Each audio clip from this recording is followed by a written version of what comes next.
Pemirsa Simpo Dunia Sepekan kembali hadir menemani Anda dengan sejumlah informasi yang menarik dari mancanegara. Bersama saya, Selis Regar, inilah Simpo Dunia Sepekan selengkapnya.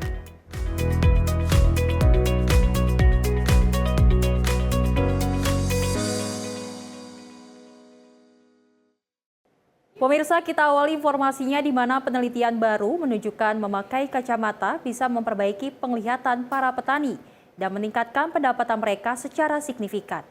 Karena itu, sebuah lembaga amal Amerika membantu menyediakan kacamata bagi para petani kakao di Ghana. Menanam kakao adalah pekerjaan yang rumit. Para petani melakukan penyerbukan dengan tangan, memindahkan butiran serbuk sari kecil dari bunga jantan ke bunga betina. Selama bertahun-tahun, pemilik kebun kakao di Ghana, Juliet Adai, yang berusia 63 tahun, berjuang dengan penglihatannya yang buram.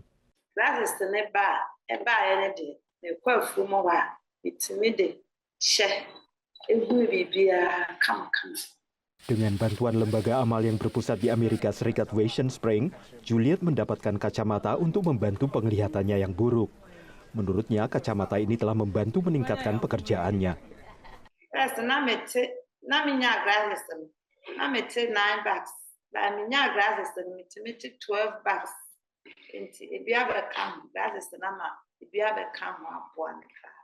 Vision Spring mengatakan sekitar separuh petani kakao di wilayah Ashanti, Ghana membutuhkan kacamata untuk membantu penglihatan mereka. Penelitian yang dilakukan di Bangladesh oleh Badan Amal ini dan Queen's University Belfast menunjukkan kacamata dapat meningkatkan pendapatan para pekerja di pedesaan hingga 30%. Dari rata-rata lebih dari $35 per bulan menjadi lebih dari $47. Dan harga kacamatanya sendiri sekitar $6. A very modest investment in vision correction for farmers and for artisans and skilled tradespeople yields a pretty massive return on investment in terms of the household income that they are able to continue to earn. It's one of the few tools in the International Development Toolbox that can be deployed to increase income in farming communities that has yet to be used. Menurut Juliet, adanya pendapatan tambahan telah membantu untuk membiayai pendidikan keluarganya, yang nantinya akan juga membantu mereka meningkatkan pendapatan di masa depan. Dari Arlington, Virginia, saya Helmi Yohanes dan tim VOA. Pemirsa, sebuah perusahaan daur ulang yang dipimpin seorang perempuan di kota Goma, Republik Demokratik Kongo, membantu memerangi polusi sampah plastik. Perusahaan ini juga menciptakan lapangan kerja bagi jutaan pengungsi domestik di negara tersebut.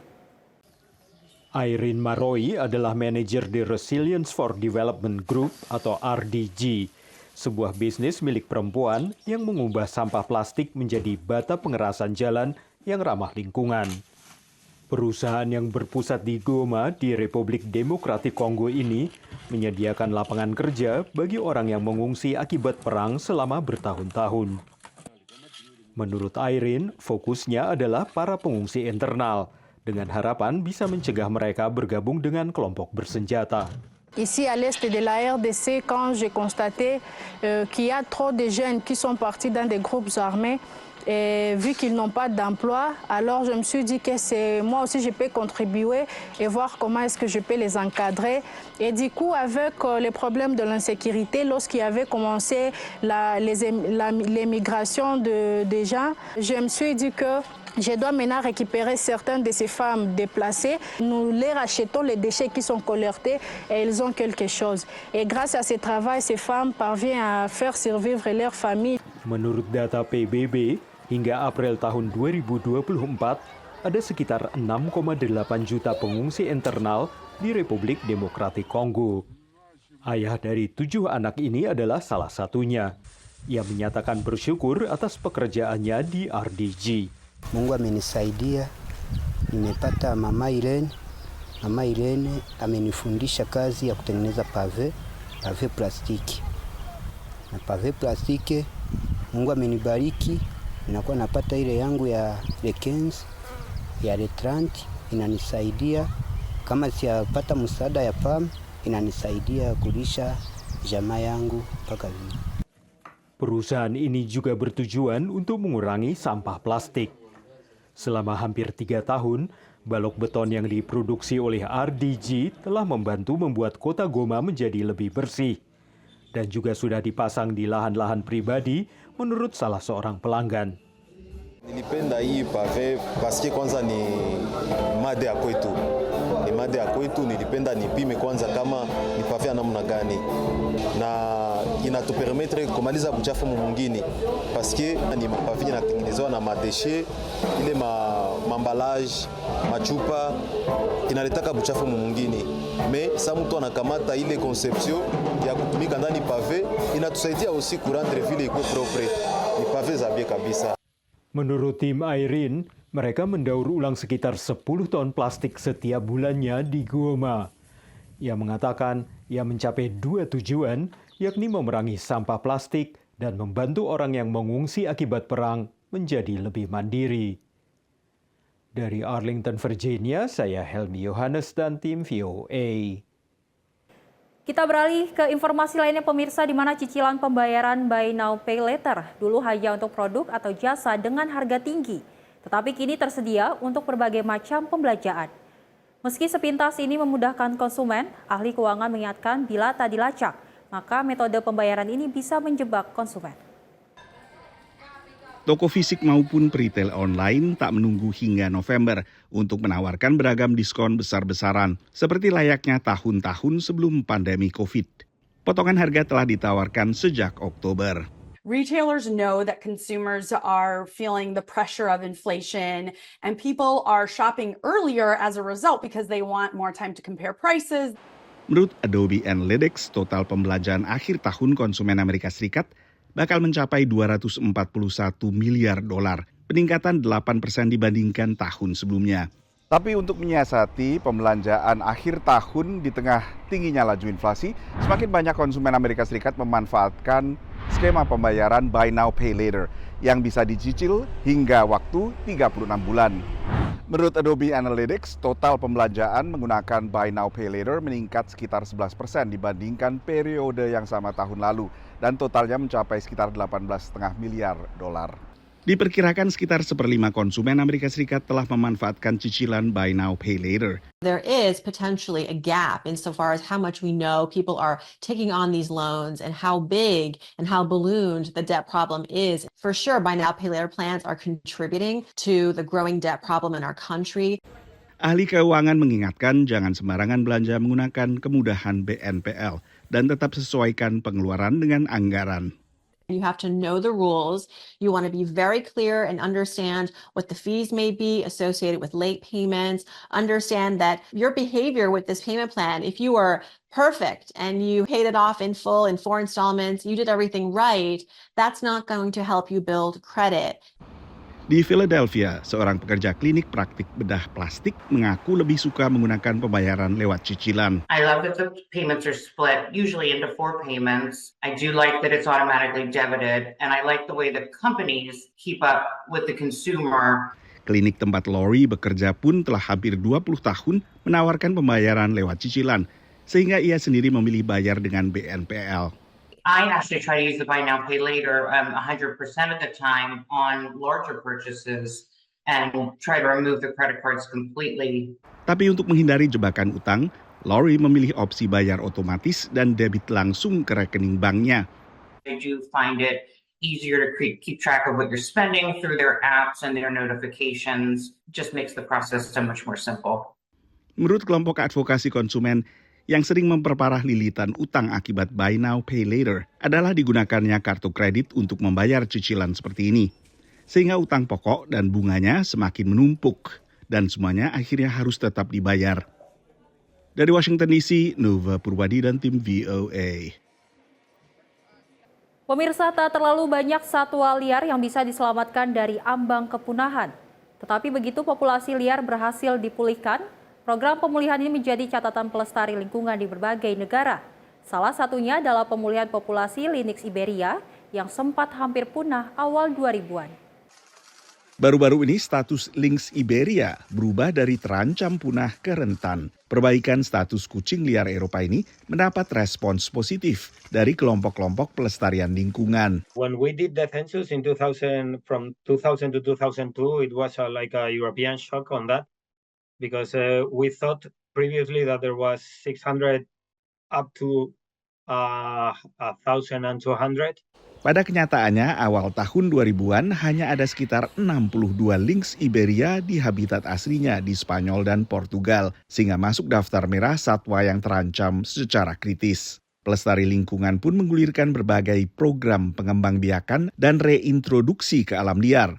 So the numbers have gone up from 62 back in 2001 to 648 mature individuals in 2022. But in fact, the latest census figures we've just had come into us from last year is that there are now more than 2,000 animals, Iberian lynx, adults and juveniles, in the wild in Spain and Portugal. So really huge success, an exponential increase in the population size. Sejak tahun 2010, 400 lebih lynx Iberia telah menjalani reintroduksi ke alam liar. Bahkan reintroduksi terus dilakukan belakangan, seperti pelepasan lynx ini di kawasan Andalusia, Spanyol Selatan pada Februari 2024. La Junta de Andalucía inicia hoy lo que es la suelta de la segunda campaña de la suelta del lince ibérico. Exactamente hoy han sido cinco linces, 4 machos y una hembra. 2 procedentes de Portugal, 2 procedentes de Huelva y una que es la hembra de Cáceres. Meski kini harus tinggal berdampingan dengan satwa buas, warga yang menyaksikan pelepasan lynx ikut senang. Camino que hay si queremos realmente que no se pierda esta especie de animal y que encima se propague, porque hay muchos sitios que potencialmente puede tener linces, ¿no? Y la única solución para que haya es insistir en tenerlo y soltar y solucionar los problemas que se van encontrando. Reintroduksi, lalu satwa hasil penangkaran berkembang biak dengan satwa liar juga menjadi metode di balik pemulihan populasi bison liar di Amerika Serikat yang kemudian ditiru untuk bison Eropa di Polandia, Rumania hingga Inggris. Berbeda dari bison, lynx adalah satwa predator sehingga pelepasannya kembali ke alam liar juga disertai skema kompensasi bagi peternak yang ternaknya kemudian dimangsa oleh lynx ini. Skema kompensasi serupa juga diberlakukan di Amerika Serikat dalam reintroduksi serigala ke sejumlah negara bagian, termasuk serigala abu-abu di Colorado dan serigala merah di North Carolina. Dari Washington DC, saya Nova Purwadi dan tim VOA. Terima kasih pemirsa, Anda masih menyaksikan Simpo Dunia Sepekan, di mana Presiden terpilih Amerika Serikat Donald Trump menegaskan akan mengambil paksa serta membangun kembali Gaza, buntut serangan yang terus terjadi atas Israel. Sementara itu di kesempatan yang sama pemirsa, Perdana Menteri Israel Benyamin Netanyahu berjanji untuk menyelesaikan tugasnya. Selasa lalu Presiden Amerika Serikat Donald Trump mengklaim bahwa ia akan mengambil alih jalur Gaza dan mengembangkannya setelah sebelumnya menyarankan untuk memindahkan warga Palestina untuk keluar, bahkan secara permanen, selama pengarahan di Gedung Putih dengan Perdana Menteri Israel Benjamin Netanyahu. The U.S. will take over the Gaza Strip, and we will do a job with it too. We'll own it and be responsible for dismantling all of the dangerous unexploded bombs and other weapons on the site, level the site and get rid of the destroyed buildings, level it out, create an economic development that will supply unlimited numbers of jobs and housing for the people of the area. Do a real job. Do something different. Just can't go back. If you go back, it's going to end up the same way it has for 100 years. I'm hopeful that this ceasefire could be the beginning of a larger and more enduring peace that will end the bloodshed and killing once and for all. With the same goal in mind, my administration has been moving quickly to restore trust in the alliance and rebuild American strength throughout the region. And we've really done that. We're a respected nation again. Today I also took action to restore a maximum pressure policy on the Iranian regime. And we will once again enforce the most aggressive possible sanctions, drive Iranian oil exports to zero, and diminish the regime's capacity to fund terror throughout the region. Dari Jakarta, tim redaksi Sinpo TV. Pemirsa, Presiden Meksiko Claudia Sheinbaum mengabarkan pengumuman pihak Ekuador soal penerapan tarif 27% terhadap barang dari Meksiko. Menurutnya, penutupan badan USAID menyambut positif kebijakan tersebut. Pada Selasa lalu, Presiden Meksiko Claudia Sheinbaum mengabaikan pengumuman Presiden Ekuador Daniel Noboa untuk menerapkan tarif sebesar 27% pada semua barang Meksiko dalam upaya untuk memastikan perlakuan yang adil terhadap produsen dalam negeri.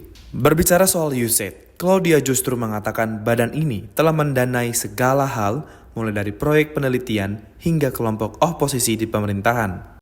¿Cómo es posible que en México haya lanzagranadas que se han incautado de los grupos delictivos cuando este tipo de armas de alto poder solo es de uso exclusivo del ejército en Estados Unidos? Entonces, pues tiene que haber una investigación y una colaboración para que disminuya el tráfico de armas y al mismo tiempo nosotros colaborar para que disminuya el tráfico de drogas. Dari Jakarta, tim redaksi Simpo TV. Informasi terakhir kali ini pemirsa, di mana masyarakat di kawasan Goma, negara Kongo terpantau mengalami kekurangan air hingga listrik secara terus-menerus. Hal ini terjadi akibat krisis kemanusiaan yang terus meningkat di negara tersebut. Penduduk Goma di Republik Demokratik Kongo atau DRC melaporkan kekurangan air dan listrik yang berkelanjutan karena wilayah tersebut dilanda krisis kemanusiaan yang terus meningkat. Rekaman yang diambil pada hari Selasa lalu menunjukkan warga berkumpul di gereja Saint Esprit Paris di Goma untuk sebuah kebaktian, sementara warga lainnya berkumpul di jalanan, beberapa membawa wadah air. Salah satu warga menyebut situasi ini dikendalikan oleh rasa takut. Jelas, Pastor Lebin Egit, seorang pendeta setempat, juga mengatakan, sebagian besar dari kami menderita karena kami tidak memiliki koneksi, tidak ada jaringan, tidak ada listrik, dan tidak ada air. Untuk masalah tersebut, masyarakat juga takut di mana beberapa dari mereka kehilangan banyak barang berharga, sehingga semua itu membuat situasi semakin sulit. Dari Jakarta, tim redaksi Simpo TV. Informasi tadi pemirsa sebagai penutup jumpa kita kali ini dalam Simpo Dunia Sepekan. Saya Selis Regar mewakili kru yang bertugas pamit undur diri. Terima kasih dan sampai jumpa.